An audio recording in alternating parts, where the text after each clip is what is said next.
Welcome to the Pro Cheerleading Podcast, hosted by Mhkeeba and Brittany, two former NFL cheerleaders discussing hot topics in the pro cheerleading industry and revealing the truth behind the poms.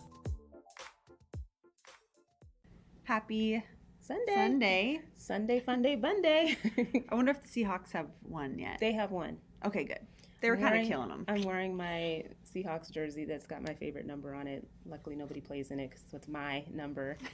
And it says Mhkeeba. Of course, I'm going to show you my butt. Stick it up. So, this is our... I kind of just, made the title up. Do you like it? No, I said I love it. Oh, okay, yeah, good. I love that song. It's called Change Clothes. That song with Jay-Z and Pharrell, right? And I watched the whole music video. That's the fun part about going back and digging up these songs is, I have to watch the music video because, you just have to. But I forgot that he did the whole, runway theme and, Fashion Week and the kick-ass girl that comes out at the end. And Is it Naomi Campbell? Yeah, it was Naomi Campbell, but it was also, this... I don't know what the runway model was, but there was a lady who kind of was, punk rockish, and she's, snarling. I guess they kicked the girl's butt. Do you remember this video? I watched it a little bit this morning, but I didn't finish it. But I saw Naomi, and I was like, oh, yeah. Towards the end of the fashion show, the rougher models, kick the foo-foo models' butts and come and take over at the end, so it's kind of funny. So aggressive. I know. We had a little bit of cheer chat for you guys for that episode, and why is it called Change Clothes? Because we interview Laurel... We should have asked her, how do you say her last name? Cancilla? Cancilla. Laurel is very dear to us. She is the one and only person who's behind our beautiful uniforms while we were on Seagulls, and she still works with the Seahawks Dancers to this day. But she's a one-woman show, and she just handmade every outfit that we've ever worn. So we love Laurel. And Brittany, this was Brittany's wonderful idea, I think, to interview her. Was it? Yeah. I don't even remember. It was. Well, when we first started the podcast, she reached out and was like, I love the podcast, keep it up. And I was like, oh my gosh, we have to interview Laurel because a lot of teams, there's nothing wrong with it, but a lot of teams buy from Dallas Wear or the lineup. They basically manufacture the items and send it over, but Laurel hand makes all of our items. She comes to our practice, she measures us, she pins the items, she rhinestones them with crystals by hand. So she's just a very unique addition to the Seahawks organization. Yeah. And I thought it would be really cool to get her background and take just on doing all that she's done for the Seagulls and Seahawk Dancers. For so long, too, several years, and just... We can't wait to share that episode with you, but we do have cheer chat first. Yeah, so what are we talking about? Well, I don't know if everybody was as excited as I was. I mean, we're still trying to feel out this whole Jay-Z NFL partnership, but when I saw the announcement of J-Lo and Shakira performing for halftime, I was like, well, you know what? Maybe this is good because obviously their music is incredible and the dancing's going to be incredible. And we just saw, I acted like the movie was called Strippers. It's not called Hustlers. Strippers. It was so good. I liked it. Did you like it? I liked it. It wasn't what I expected, but we watched the movie Hustlers, and then you're just completely reminded of J-Lo's bad amazing body. I mean, my gosh. Jeez. Did you see that she says that she doesn't smoke alcohol? Whoa, where is my brain? She doesn't drink alcohol. Because, in terms of her skin and why it's just so impeccable and everything. Anyway, J-Lo's amazing. Shakira's amazing. And I think it'll be a pretty dope halftime show.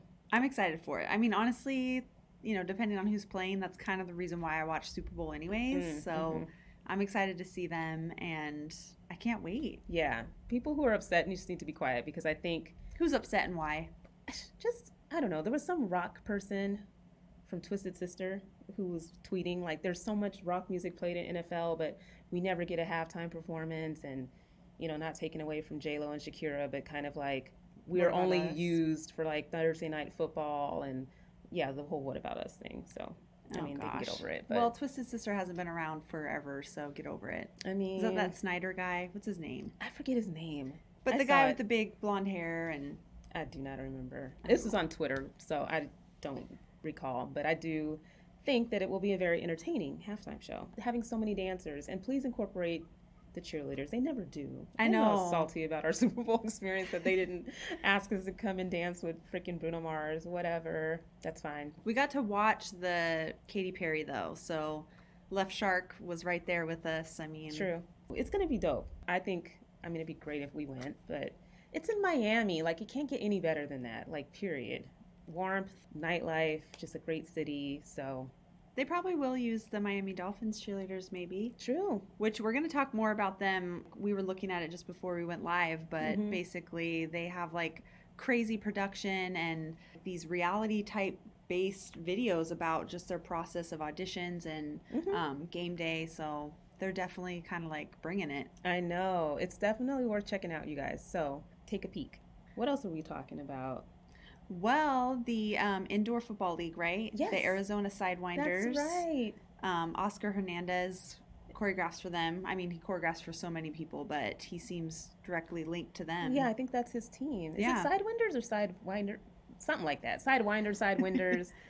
But yeah, they won an award from the Indoor Football League for as the best dance team. And we were just thinking, like, how cool would that be if there was some form of awards or recognition for NFL or NBA or the other leagues that we're still trying to cover more so in the podcast, but we can do it. I mean, why can't we have our own award show? We just interviewed somebody too that we'll reveal at a later date, but they were talking about the Battle at the Beach where it was kind of like American Ninja Warrior and like Survivor, where they would invite select cheer teams, like NFL cheer teams, to come and like compete. And it was like a big sponsored fun event, and like that would be so cool too. I'm so sad that they kind of took away that opportunity. Yeah. But or just any kind of like dance off, showcase, something where there's a bunch of performances. We have judges like putting up numbers, like feedback, kind of like Dancing with the Stars-ish. That would be super cool. That would be kind of cool. I mean, we could be the judge, but... And then how about the team that wins gets to be incorporated into the Super Bowl performance? That would be bomb. That's what we're doing. Okay, period. That's it. Hoping and wishing and dreaming. That would be really cool, though. But when you think about it, for pro cheerleading, like, there isn't really a body that oversees all of pro cheerleading. I mean, not like we're anything like that, but we're trying to at least cover enough of it so people can see how talented and amazing different teams are. And it would be nice to have some sort of recognition that meant something. But people will be like, okay, thanks for deciding that we're like the best dance team. What does that mean? I don't know. What would they get as a gift? Or as a prize?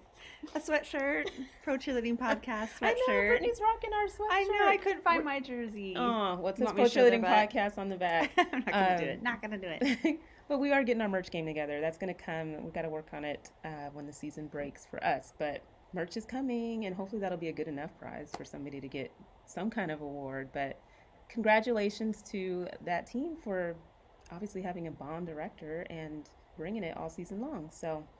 Yeah, and then some kind of sad news is another team's been kind of it's been removed, eliminated. This is going international. I was gonna say we talked to some international teams with like London Bridge, and we had a bonus episode where we talked to other European teams who have cheerleaders. Mm-hmm. So I guess the German basketball club. I'm way off.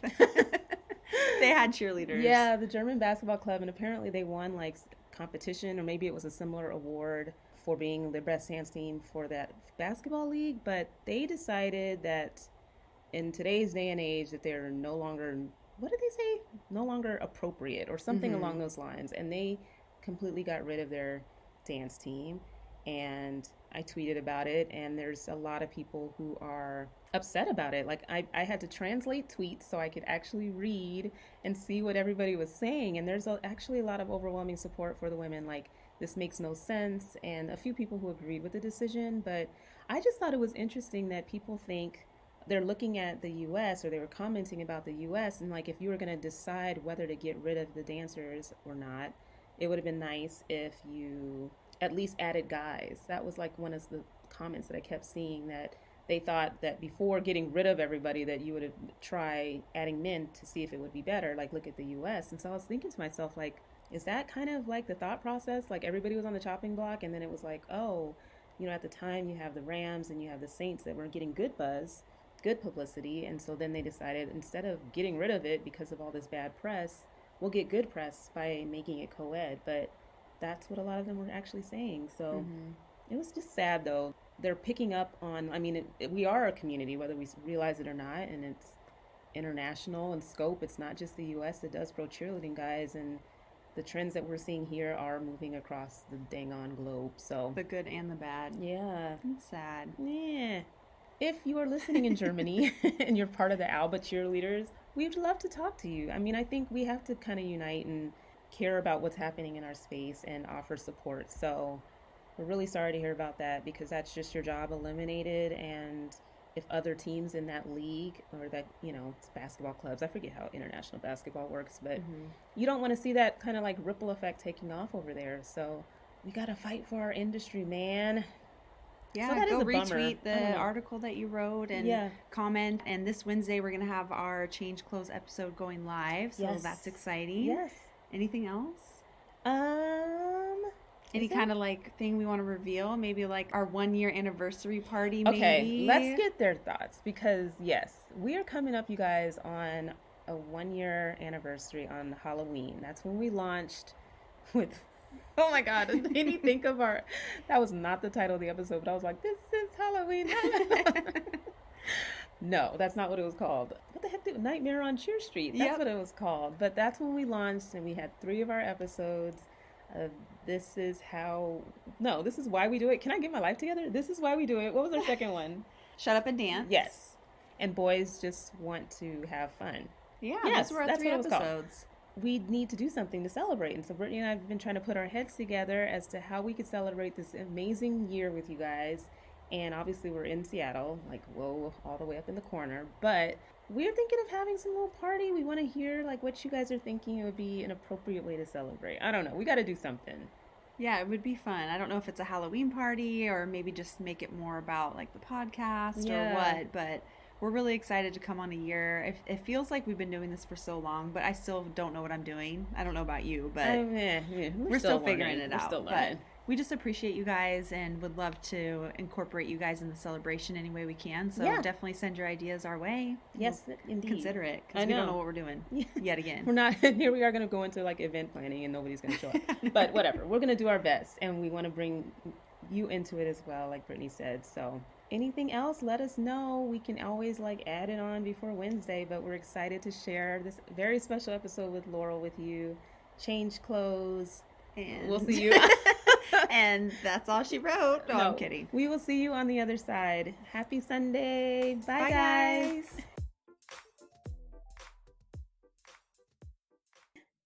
Laurel! How are you doing? I'm doing good. How are you guys? We're so good. It's really exciting that you have done so well with this. Oh my God. I think it's great. You reached out right at the beginning. You were like, I love the podcast. And I was like, oh my gosh, Laurel's listening. I found it and I was like, I listened to it over and over again for about 3 days in a row. Oh. And so I had heard all of that year. And I'm sorry to say I haven't really listened to it since. I'm not that really into podcasts. Right. Or I get into them and then I listen a lot and then I stop and I get distracted easily. Same. It's easy to overdose on things. I'm the same way. I can be really into something and then kind of OD on it. Yeah, and then kind of fade out. Yeah. I thought it sounded fun, so I'm glad to participate and I thank you for inviting me. Yes, I've always wanted to know your like background story and what led you to be part of the Seagulls. So I'm really excited to get into it. It's just really fate. It just worked that way. A long time ago, they used a woman named Ethel Anderson to help with their uniforms, and she worked at the Wrap. And so when Sherry was looking for someone new, she started calling around to theaters. And she got a hold of me, and I thought it sounded interesting. So I think for about 1.5 years, we met off and on till she finally asked me to do it on a day where I came home from work. The day started so badly, and I just said, okay, everybody knows what to do. I'm going home. I can't take it anymore. I'll be back later, maybe. And when I got home, the phone rang, and it was Sherry. And she said, well, if you want to do this, you need to start in 2 weeks. So that's how it all got started. Where were you working when Sherry? I was working at the Fifth Avenue Theater. I was running their wardrobe department. Oh, wow. got you. And was your background in just like, I don't even know the technical term, but like, did you always have a background in terms of costumes and design? Well, I started sewing when I was about 8. Wow. And always took sewing classes and knew that I eventually wanted to do something that involved that. And then I took drama in high school and determined that the stage was not really the place for me, that I could use my other skills. And so started doing this and worked in theater a lot and got to see enough to see that I did not want to be a theatrical designer because it was too time consuming. I mean, it takes your entire life of devotion to that if that's what you want to do. But I continued to work in theater. You didn't think Seahawks was like that too? Well, there is a period of time during the year when it is like that, yes, but just kind of happened at a good time for me. Yeah, I figured you were with the beginning. Like somehow you and Sherry connected before you even started with us. I was like, Sherry probably brought her in from the very get-go when she got director. So that's crazy. She worked with several people before I came in, and we just kind of hit it off as far as I really see my job with her or with whoever is the head of it to interpret what they want and turn it into a real thing. So I have to kind of find out a lot about what they like and what kind of a look they're going for and come up with something that meets the needs of them as far as what it looks like, and for the dancers as far as what it feels like to move in and Get rained on it. Yeah. how it moves on your body and whether it does what you need it to do or not. And sometimes it's kind of hard to pry that information out of people in fittings, but that's sort of what I'm trying to do. That's my goal. Right. Yeah. So when you started with the Seagulls, did you kind of start fresh with like a brand new look and outfit? And how did that go about? Or were you kind of building on what they already had? The first year was sort of a trial year. They knew they were moving into the new stadium and changing the look for that. And so the first year I just tried to build copies of what they already had. Unfortunately, I didn't have any patterns or information or anything, so I was kind of flying blind, but we managed to get through that year. And then over the course of the next year, I started taking the one-piece white outfit that they had incarnations of over the year and came up with a version of that I just thought worked better for me, would be easier to fit on people, and just kind of took care of some things that in the iteration I'd worked with before I didn't find very comfortable. It was a one piece and it didn't have a lot of places to adjust the sizing, and I wanted to put more variables in it because my previous experience had been, and my mentor was a person who was very conscious of fit, and that really was the root of my training and what I'd learned to do, or at least pay attention to. If I'm thinking of the right one, you could have some major camel toe going on if if you don't have the right fit that would work with your body to allow you to adjust. Yeah. Camel toe, if you know what I mean.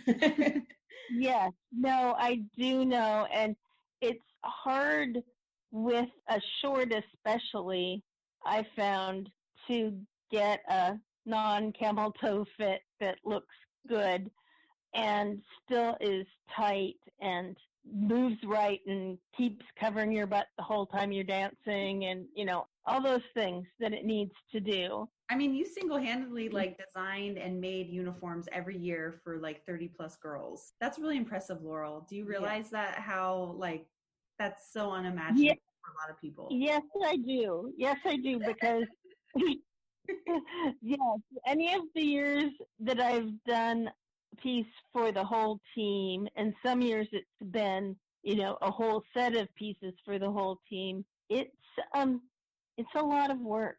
and it takes a lot of time. I have a friend who describes me as the most optimistic person she knows because I always say, oh yeah, I can get it done. You always got it done. I don't know how you did it. We need to know your secrets. I don't really have any secrets. It's just work hard, find some really good people to help you, and just kind of plow through it. We were really excited about sharing with our listeners just, kind of the process because, here we all work probably like a full day or went to school. We're coming to practice, from 6:30 to whatever time at night. And at the end of practice, sometimes, if not like before practice, here comes Laurel with her cart of things for us to try on for fitting. So, I mean, the amount of hours that you put in around our crazy hours was really, really, it says a lot about your work ethic because you were having to wait sometimes for us to finish practice. And I would feel so bad because it's like, we're not done yet. Well, we would hope that sometimes you showing up would mean that our practice would end. I would hope that it would mean that too, and it didn't always, which was not always the most fun, but sometimes it was the most time I got to myself that day. So in that case, it wasn't really a bad thing. Getting home late, especially after they moved to Renton.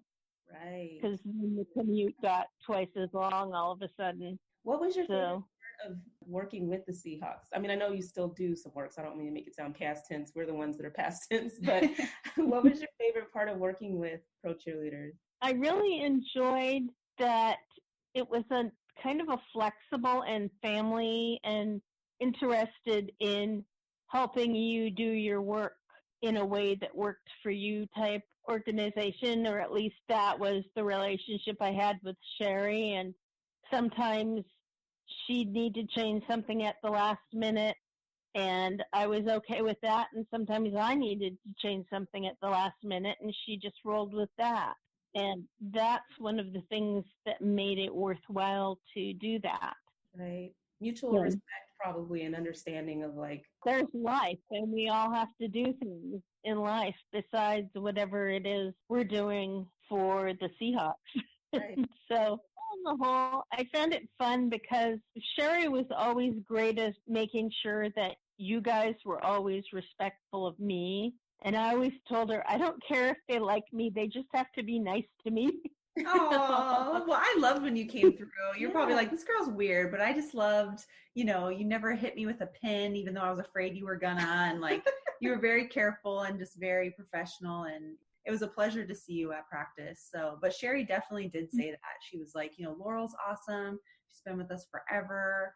Show her the respect because she is working super hard on your uniforms. Yeah. So she did reiterate that for sure. Yes, and I always appreciated that, and it was very rare, but if I ever kind of butted heads with anyone or ran into anything like that, I could let her know, and the problem was stopped right away.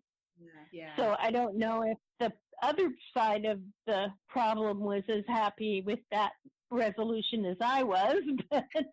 True, there's definitely divas on the team, you have to deal with that. They think they're getting some custom look when it's like, it is custom, but we all need to look the same, Yeah. What was that happen? Because I just remember some of the fittings, and I think the uniforms were already very sexy and not too revealing, but revealing enough. And I just would overhear sometimes people wanting things to be, I don't know if they wanted it looser, tighter, shorter. I don't know what every different thing that anyone could want, people want, and I would try and, give people what they wanted within the range of still making it look like everyone else. Mm-hmm. And one of the things I really have enjoyed is that there was never just one body type that Sherry would pick. It was a variety of shapes and sizes of people. And I always felt like that was really one of the most positive things about working with you guys. And everybody was always really well spoken and knew what they were doing and what they were there for. And so that was a great thing to work with. Yeah, and I think that was something that we appreciated because of the variety of body types and not having like a one size fits all type look. You get to have something that splatters your body, and that really means a lot when you're out there performing and dancing and wanting to feel comfortable in what you're wearing. And I just think having a tailor-made outfit is really, I mean, it's a big deal. It's unique too. I think across the NFL, a lot of times they just kind of buy them from a supplier, and it's like, here's small, medium, large, buy, you know what I mean? So to have a custom. Well, and I think it helps to make everybody feel special too, that you're getting this extra thing. Right. For being a part of the team. Having your name sewn into it was always super exciting to see, and definitely made it extra special. This is just for you.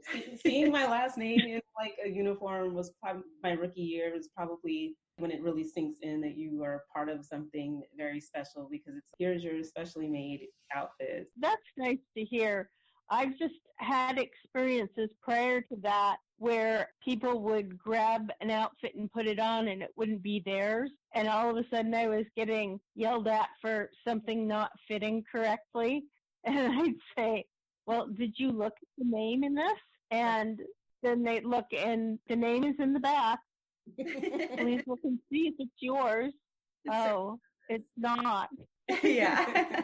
So I try to make sure that that's in there and everybody sees it. And just because it is made for you, it's yours. And sometimes it fits someone else, and that's great. But they're all the same, and you're all crazy changing in the dressing room or something. And it's easy for stuff to get mixed up. Oh, yeah. Very true. But if you put on the wrong thing, that's for darn sure. You can't just... Yeah, I think so. Was there ever that you were like, what is going on? Like, I don't enjoy making this, or it doesn't make sense, or why are they picking these colors? Did you ever have that kind of situation? No, not really. Not as far as the colors. After we come up with a new set of things and been using it for a while, everybody who came to the team knew what they were getting. True. And I think just because it was sparkly and new and made for them, that made it exciting. Ooh, speaking of sparkles, can you talk about, so our new glamour uniform, well, not new, but it was new, I don't know how many years ago, but the new glamour uniforms and the gazillions of rhinestones that were on them, can you just describe for people? Because I think at the time that we debuted that uniform, I think it was pretty unique in the league in terms of the numbers of rhinestones, but can you just talk about? Yes, there were a lot of rhinestones, and there are a lot of rhinestones on the new iteration we did this year, too. Mm-hmm. Well, when we started working on those, Sherry said, just make it as blingy as possible. And so I tried to kind of use some nods to the past and using colors I could find that represented the Seahawks, and looked for where they needed the uniforms. And in the case of the ones we did that year, I looked for places where we could put a lot of rhinestones on parts we could reuse, like the cuffs and the collars. Those got taken off and put on a new person's outfit every year. Oh, so okay, that makes a lot of sense. And I think you need to explain too how these rhinestones are placed, because I don't think people understand. Like when we had the repair kit where if a rhinestone's missing, you had to replace it. How do you heat them up or adhere them, Laurel? Well, I use heat set rhinestones from Swarovski that have a glue on the back that's activated with heat. And because they're on something stretchy that you're moving around in a lot, you have to use a lot of heat, because otherwise they'll pop off when you move, because you're applying something that's stiff and solid to something that's stretchy and going around someone's body and stuff. So it's general inclination to stay on that when you're moving with it. So I use an alcohol burner to get them really hot. And this was especially important in the early years, and over the years, Swarovski has improved the glue that they're using. So it's a little easier now, but you still have to put some thought into it. Like if they're on a woven fabric, you can just kind of iron them on or something, because it's not going to get stretched around and dislodge them. But when they're on something that's stretchy and getting danced in a lot, then you have to really pay attention to how you're getting them adhered. Used like a lighter or a candle light to heat them up. Yeah. And tweezers to stick them. So I thought you were probably doing the 3,000 for each uniform by candlelight. I just envisioned you at home, like that's how I first started. And then I saw in one of these alcohol burners that's like a science project thing and went, oh, that looks easier. That looks like a better way to do it. Here, let's get one of those. Nice. Wow. It's sort of kind of like a cross between a Bunsen burner and a old kerosene lantern. Wow, that sounds so intense. I can't believe you did that. I haven't told the story yet on the podcast in great detail, but when we got robbed in Italy and you had to make additional uniforms, so it was almost like you had a full team with the rookies that came on the next year and then the returning team after they had their uniforms stolen. You had to replace all of those. I found out about that from my cousin who was living in Italy at the time on one of the army bases that you were supposed to go to with her husband who was in the army. Oh. And I got this text one morning when I woke up and she said, did you hear what happened to the Seagulls on the USO tour? And I said, no, I know nothing about this. Oh, no. So that was sort of my first introduction to what had happened was through her. So I had a little previous knowledge before Sherry let me know what had happened. That was kind of exciting because that was also the year I moved. And we moved in May, right when I was starting. So I kind of got them cut out and started at our old house. And then I had to move everything and set up the sewing room really fast at the new house so I could get back to work. I would be like, oh my gosh, I was so stressed out, or like that was the worst season ever. But you're like, it was exciting. You're so awesome. I don't know. It was kind of nervous making, but it was just a thing that happened that had to get dealt with. That's what we did. Yeah. And fortunately, I had a person who helped me with the collars when we first did those uniforms, and we made all new collars for them. And she was available again to rhinestone the collars. So that took a huge load off. For sure. Gosh, which part of the uniform had the most rhinestones? The cuffs or the... Collar, probably. Collar has the most. The sides of the navy blue pants had a lot. Yes, they did. Yeah. Those had a lot of rhinestones.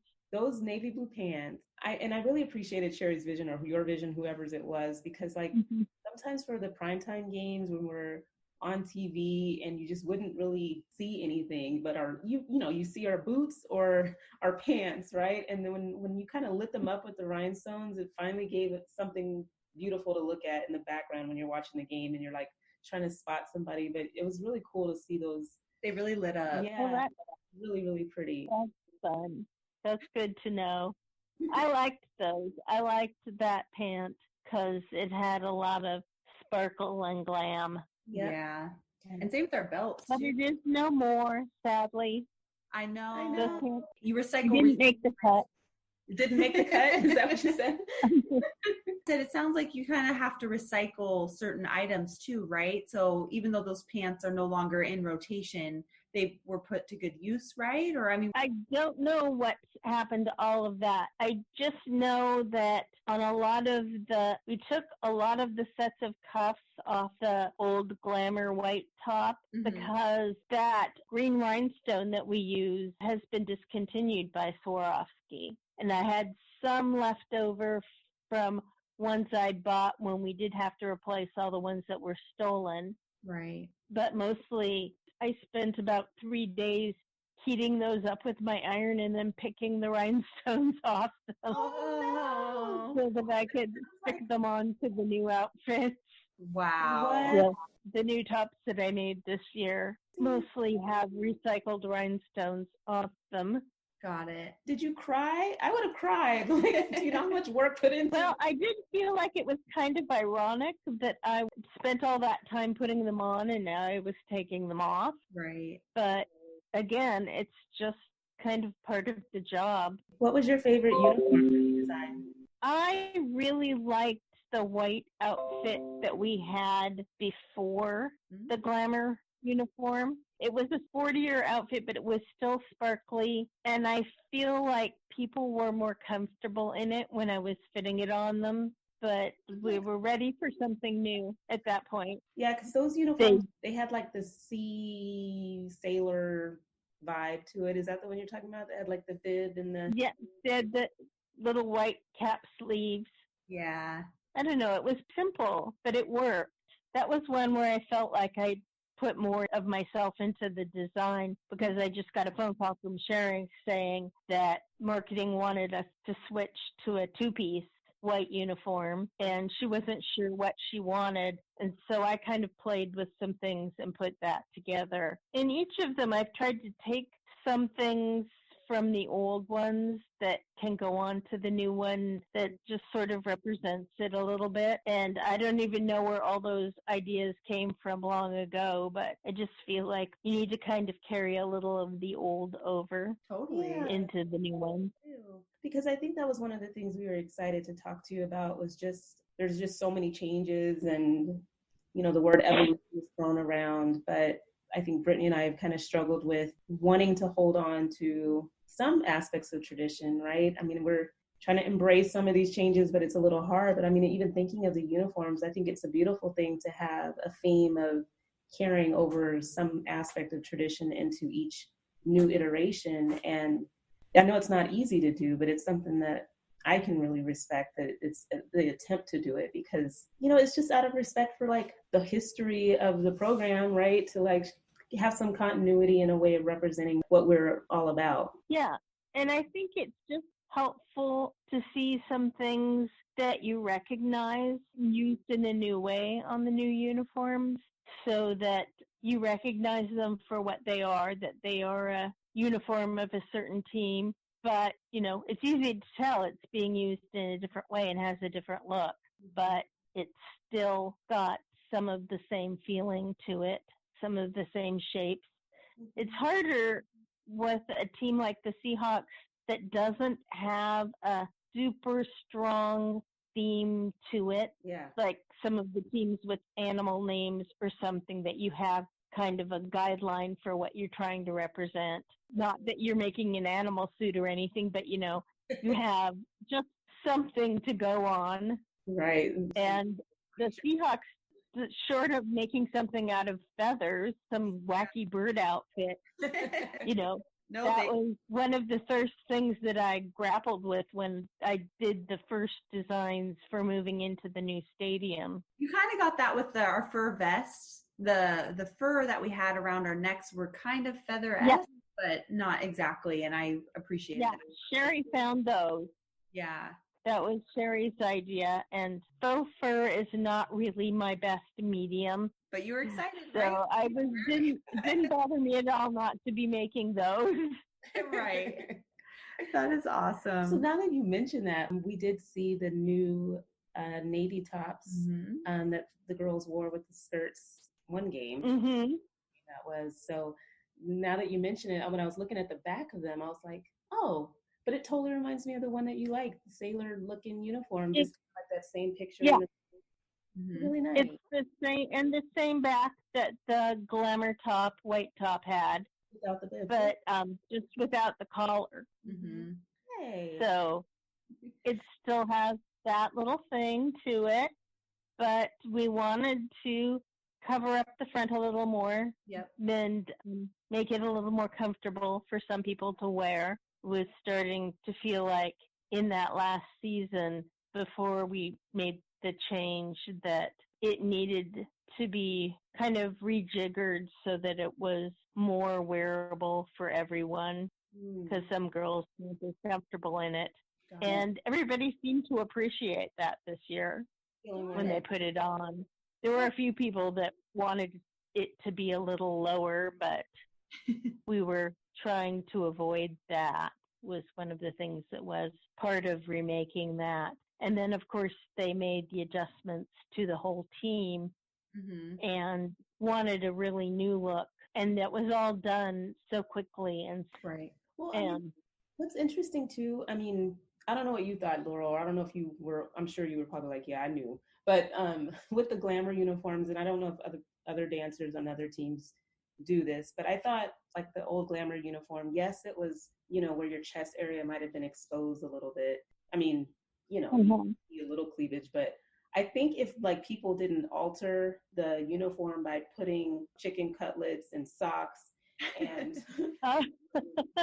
stuff in their bra tops with a bunch of stuff to give the extra ba boom. I'm part of the itty bitty titty committee, that's what I call it. But but I think for people who might have been, truly there are people who are bustier that it makes it maybe a little less comfortable. But I thought you always tried to like lock us in. Yeah, for sure. But there were people who definitely like added to the uniform in a way that made it probably over exaggerated, and it makes me a little sad. Yeah, I think that happened not as much as it did in the early years. The first few years I did this, I would get everything back at the end of the year. Robin would collect it up and bring it back to me to pick up, and then I would go through them all and make repairs if they needed it and touch up the rhinestones and stuff for the next year. And it was always kind of shocking to see how much stuff some people had sewn inside the bras inside them. Oh, so they actually sewed it. I would joke that it was like everybody was creating a flotation safety device from the uniform. But that's what some people need to do to feel comfortable. I always felt like it wasn't really necessary because they got chosen for the squad based on the way they look. Right. And they were all different shapes and sizes. And some girls were really busty and some girls were not. And, some people like that look of a bustier girl and some people don't. So there's something different for everyone to enjoy, I guess. Right. But I would say you don't need that in there if it's not there on you. So they should have just left it alone, really. Yeah. Well, I almost feel like over exaggerated look that now everyone's saying like they need to cover up more or hold them in more, where maybe there was actually nothing wrong with how it was initially designed, and it just that it's frustrating because once I let go of them, you guys have them, and whatever you do to them is what's going to happen to them, and I have no control over that. True. Yeah, you can't make it for a size B and then they're turning it into double Ds every game. That would be a good locker talk, is to be like the craziest thing you got back, with like green sleeves or something. You're like, how the heck did you do that? Like, how did you change this item so severely? She's like, what? There was always some kind of fascinating laundry mishap.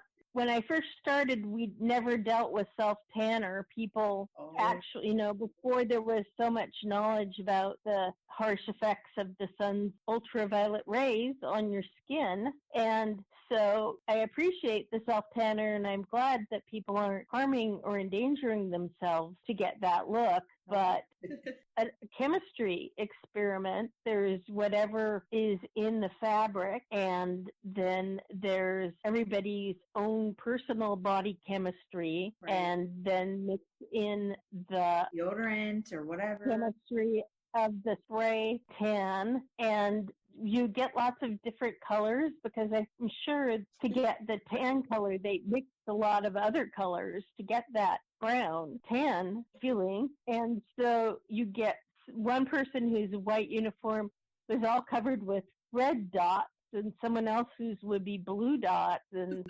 it just depended on what they ate that week, I guess. Right. So it's just their own personal chemistry, and getting that out of that synthetic nylon lycra fabric never really worked out well. Right. And then there was some weird blue something on the field that people would get all over their white pants. Oh, yeah. That's the paint from the field not being dry. Yeah. In the end zones. Yeah. And that didn't really come out well either. But the good thing is that from a distance, a lot of that didn't show. Right. I mean, it's not so great when you're seeing people up close. And there were people that had things remade for another season if they'd worn them for a couple of seasons, and they got a little icky. Right. What do you think of, like, the trend toward like more athletic style of uniforms? I like some of it. I like a lot of it, but a lot of it lacks that sense of there being something special about it. It's so much the same. Now, this year, I've noticed a lot of people have things that look a lot the same. Yeah, we've noticed it too. A lot of bodysuits and things that are like, you can tell the same maker has made all of those. It's manufactured by in a factory, really. It's not handmade like your stuff. Or just like the color blocking. Like you might as well just have like a uniform for the entire NFL or NBA and everybody just swaps out colors. I almost can't believe it. Like it's cool to have like a new design or fresh design that's popular, but there's just no distinction really between teams. And I'm actually like shocked. If I were running a team, I would probably be like, we're going a completely different direction just because I want my team to stand out and be unique. And I'm just like, is it all going away and moving towards this like super athletic? I know everybody is really conscientious of the Me Too movement and the effects of that on anything that has to do with looks and especially looks of women. And I think that that's good in a lot of ways, that some of those things are changing, but I think that there are more creative ways to do it. Yeah. I think, again, I don't know, I don't want to speak for Brittany, but just like the idea of altering the way that the women dress as a way of avoiding like a Me Too situation, it just seems like it's not being, I won't say asked, it's not being pushed on any other group of women. Like I don't see actresses now in their movies wearing more turtlenecks as they act because of Me Too. You know what I mean? So it's just like, for some reason, I think it's kind of an easy fix that some people are thinking that they can move towards. Right. So it's, it's a knee-jerk reaction. I think there are other ways to do that, but I think between the various lawsuits and things that teams are being extra sensitive to it. Right. Yeah. This is something they feel like solves the problem a little bit, so that they can't respond to some girls that feel like they're not treated well and might say, is this because we're just the girls? Yeah. And they say, no, we've got boys on this team too now, and we're treating them bad too. Oh, shots fired by Laurel. No, but you're right. I mean, it's not a solution to at least what was going on with Me Too by any means. And like, I mean, we've been talking about it for a couple seasons now, but I love hearing the different perspectives of people just because there's just a lot of ripple effects. And I know that you probably get direction and aren't part of the conversations, but I just think people make well-informed decisions. I think having perspective from a designer such as yourself, it might just influence maybe a different outcome if people hear about some of the people who are wearing it, right? And then, people who are designing it and just kind of like coming together collaboratively with a solution that works, that takes everything into account. Would be nice. Yeah. Yes, I agree with all of that, but I think it's great that there's guys on the team and that squads are welcoming to guys trying out. Yeah.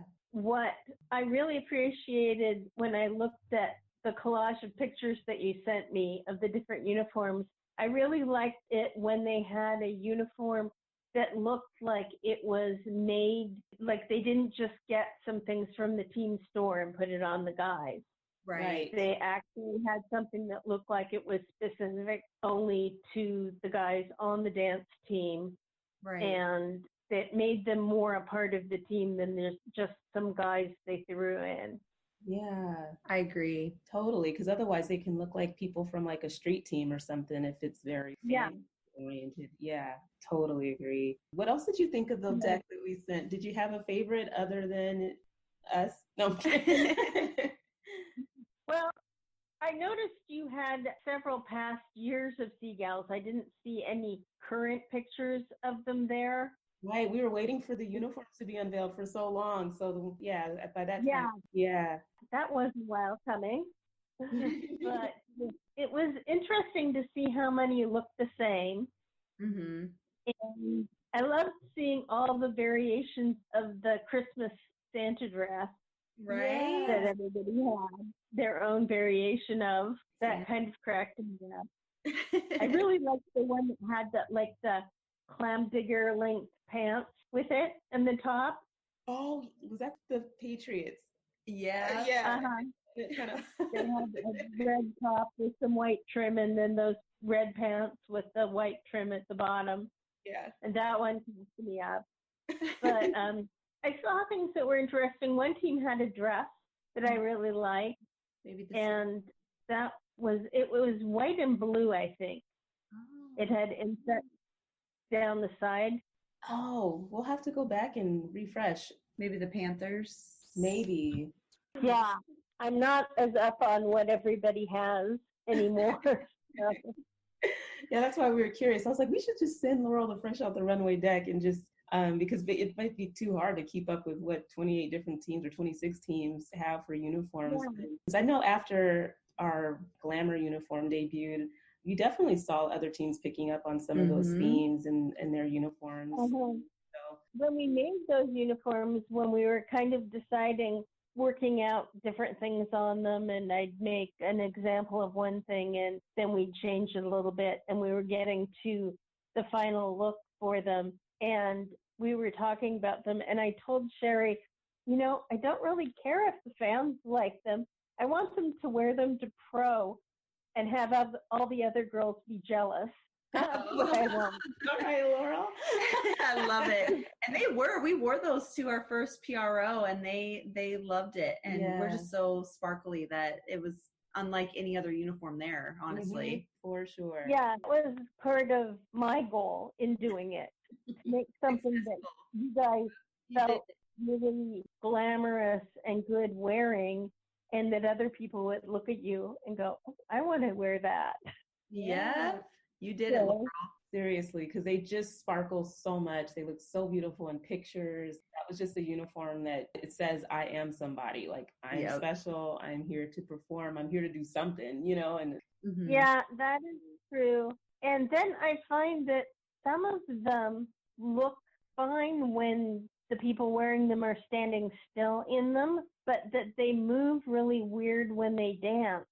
Very and so can take a dance that people have worked weeks on to perfect and make it look really sloppy on the field, in spite of the fact that the dancers are all working really hard and doing a great job. It just sort of takes away from a uniform that moves well with them.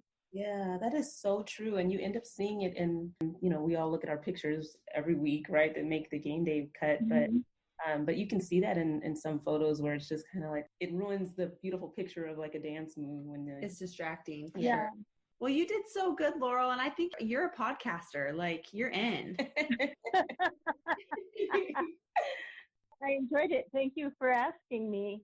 Oh my gosh, anytime. Thank you for fun to see you both, and fun to kind of reminisce about all those years. I know. Things. It doesn't feel like it was as many years as it was, but it was. No, but it's always, like you said, nice to reminisce, and I have very fond memories. I mean, when we get our alone time with you, I mean, it sounds kind of creepy now that I say it, but like we're like happy. But it was just our only opportunity to interact with you, unless we came out to your house to do certain things. And like you said, it's like family, so we appreciate being able to. It is, and it was fun for me too, because you guys were all really interesting, neat people. Everybody had such different backgrounds and experiences. That was fun for me to listen to and find out about what you were doing and why you were there. Yeah. And this is not something I would ever do in a million years. But that's awesome. Well, we should get to know you a little bit better. Are you up for some drop it like it's hot questions, or do you have a good locker talk? Sure, why not? Ooh, go ahead. Take her out for drinks, I think. All right, are you ready? Don't drink though. Okay, coffee or Coca-Cola, maybe. Yeah. There you go. Okay. So this is just rapid fire questions. All right. What is your spirit country? So not a spirit animal, but what spirit country are you and why? The Netherlands. Oh, okay. Because family roots there. Awesome. And it's beautiful and very liberal in a lot of ways. Mm-hmm. And I just like it. Okay, I got like it. all the water and the flowers, and it's just a beautiful place. Okay. All right. Who is your favorite Disney princess? Cinderella. I knew you were going to say that, Laurel. Let's see. What's your favorite plant? Because I know you garden. Roses. My roses. Roses. Yes. Let's see. If you could travel back in time, what period would you go to? Oh, I don't know about that. You wouldn't go back at all? I don't think so. I mean, I like historic melodrama and drama kind of things on TV. I love Downton Abbey. I love Upstairs, Downstairs, all that stuff. But if I really think, do I want to live like that? The answer is pretty much no. Yeah. I have a good one. If you were arrested with no explanation, what would your friends and family assume you had done? They would assume that it was a parking infraction. Okay, perfect. That's one bad parking infraction. Well, I've actually been arrested for a bad parking infraction. So, that's why they would assume that. Wait, what? What happened? You're a badass, Laurel. This is about 1.5 million years ago when I was working as an usher at the Fifth Avenue Theater. We parked in this lot and someone must have stolen the money that I paid in, because when my friend and I that were carpooling got out to the car at like midnight, they had barreled our car. Oh, no. And so I actually had a old crappy pair of wire cutters in the glove compartment. So we spent like 20 minutes chewing the stupid wire to get this barrel off. And finally we got it off. And the whole time, it was kind of a sketchy area. And there was this bum in a telephone booth the whole time, but he didn't really do anything. So we didn't worry about it too much. But it turns out that someone had threatened to firebomb the building next to that parking lot earlier, and he was an undercover policeman. Oh. So he watched us the whole time we did this. And so as soon as he got the barrel off, he gets up and he comes over and flashes his badge. And fortunately, they didn't take us in or anything, but we did have to go into court and explain ourselves. And when the judge was reading the officer's description of what had happened, he had to circle his chair around so he was facing the wall, and we could tell he was laughing. So that's my life of crime there. Oh my God. That is amazing. I love it. That's like locker talk and drop it like it's hot all in one. That's awesome. Not my proudest moment, but we're proud of you. It hasn't happened since. That's an awesome story. Oh my gosh. Well, we seriously are so grateful for your time tonight, Laurel. Thank you so much. You are so welcome. I really appreciate you having me. And it was fun to get to go on about my thoughts about and all your awesome experience. Like, thank you for everything that you've done for us over the years. I mean, it's not like a end of the year banquet type opportunity to tell you, but you touched so many women on the team. And so on behalf of all of them, we'll just say big fat thank you. Yeah, we love you, Laurel. Well, thank you. I appreciate it, because that's really what I want to do when I do this. That's the part that makes it gratifying for me too. So thank you. Anytime. Well, we'll talk soon. And we need to go out for that Coca-Cola, like a... Bye.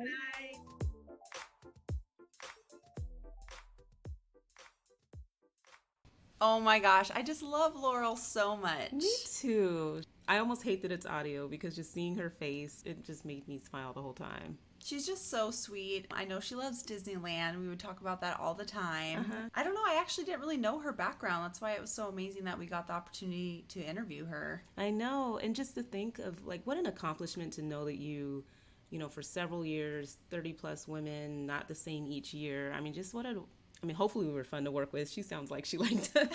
But just to be able to say that you personalized costumes or outfits or uniforms for that many people for those many years. Like, it's really an accomplishment, and I don't know who else is out there in the NFL or NBA that are doing what Laurel does, but I just think it's a pretty unique profession. So kudos to her, man. It was great to talk to her more.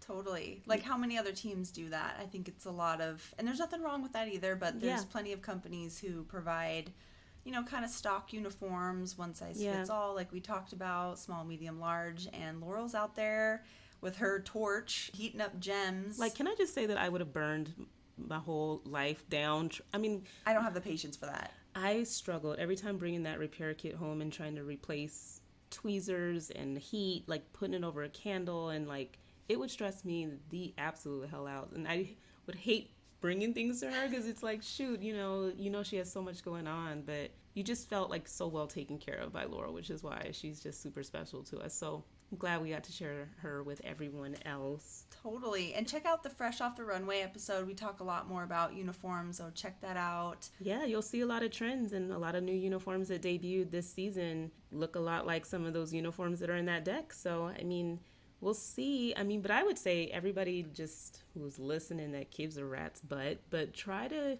just think outside the box a little. Like, I would be inspired to try to come up with something very, very unique that is more of a statement piece. You know what I'm saying? Like, statement costume or statement uniform that nobody else has, and there's nothing like it. Well, kind of like what Laura was saying too, like the teams that have that unique opportunity to really theme out their uniforms, they should really be capitalizing on that too, I think. Yeah.